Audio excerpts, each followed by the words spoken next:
Hello everyone, હું HK Barad cooking ચેનલમાંથી બોલું છું. આજની મારી રેસીપી છે રાજગરાના લોટની ફરાળી સુખડી.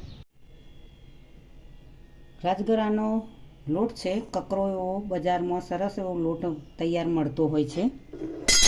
રાજગરાના લોટની સુખડી બનાવવાની છે. ગોળ પણ 50 ગ્રામ જેવો લીધો છે. એક વાટકી રાજગરાનો લોટ છે. ઘી પણ છે. ગેસ ચાલુ કરીને કઢાઈ મૂકી દીધી છે. હવે તેમાં 4 ચમચી ઘી એડ કરીશું.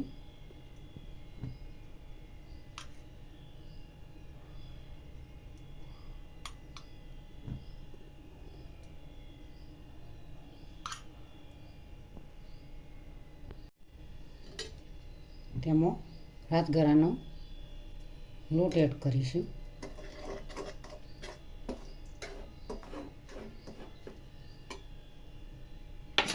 થોડું મિક્સ કરી દઈએ. લોટ શેકાવા લાગ્યો છે.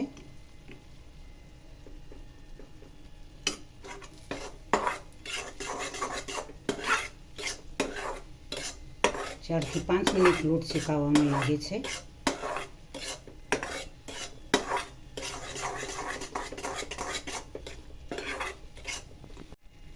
હવે તેમાં થોડું દૂધ એડ કરીશું.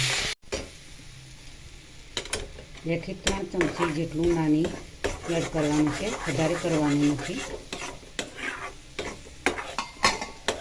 હવે શેકાઈ ગયો છે લોટ, તો ગેસને બંધ કરીશું.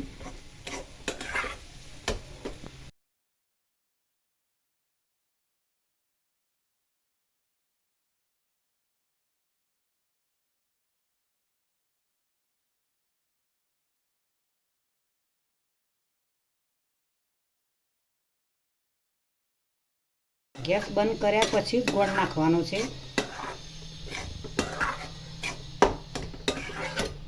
બરાબર મિક્સ કરી દઈશું.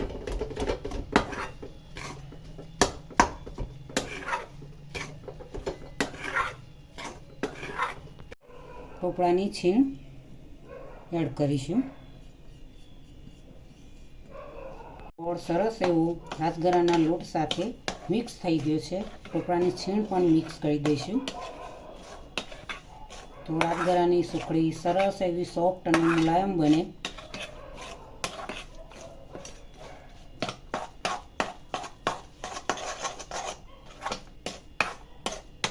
ની અંદર ઘી પણ લગાવી દીધું છે. સરસ રીતે સુખડી અંદર આવી જાય. એની અંદર સર્વ કરીશું.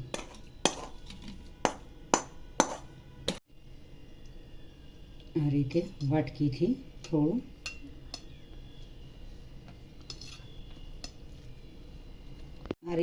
વાટકીથી થોડું દબાવીશું, જેથી કરીને પીસ મસ્ત એવા પડે. રાજગરાની તૈયાર થઈ ગઈ છે, તો પીસ પાડી દઈશું.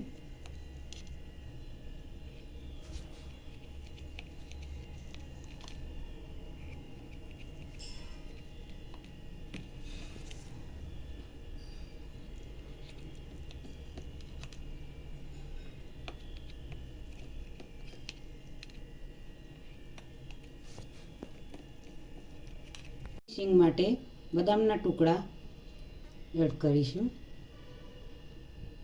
મસ્ત રાજગરાની સુખડી મિત્રો તૈયાર થઈ ગઈ છે. સોફ્ટ અને સરળ મુલાયમ એવી ટેસ્ટી અને સ્વાદિષ્ટ તમારા મોઢામાં ફરાળી સુખડીનો સ્વાદ આવી જાય એવી સુખડી તૈયાર થઈ ગઈ છે.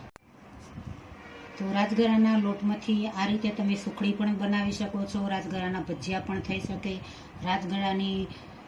રાજગરાના થેપલા પણ થઈ શકે. અનેક રીતે રાજગરાની વાનગીઓ બનતી હોય છે મિત્રો. તો બાળકીઓને તમે આ રીતે વાનગીઓ બનાવીને જરૂરથી ખવડાવજો મિત્રો. તમને જરૂરથી ગમી હશે તો આ રેસીપી બાળકીઓ સુધી જરૂરથી પહોંચતી કરજો. મારી ચેનલને સબસ્ક્રાઈબ કરજો, મારા વિડીયોને લાઈક કરજો, શેર કરજો, બને તો કમેન્ટ કરજો.